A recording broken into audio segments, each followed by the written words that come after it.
Bueno, hay quien le desprecia las margaritas.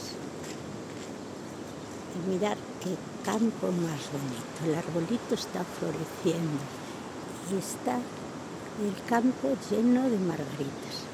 Bueno, esto es un paseo por el río, que es una maravilla. Pero también es bonito mirar la naturaleza.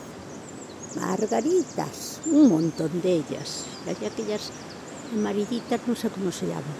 Y aquí al fondo, el río. Pues estamos como queremos.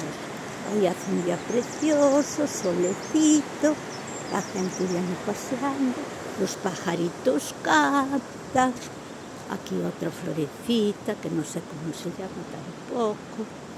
Pero hay muchas, es una preciosidad el campo.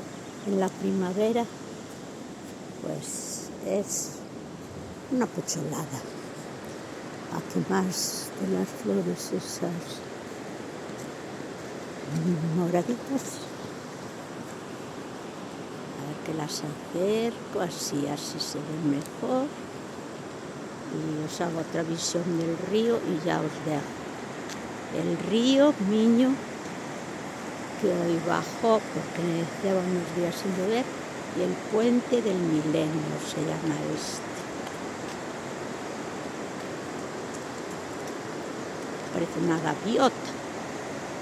Pues ala, si paseáis por el campo así, relax asegurado.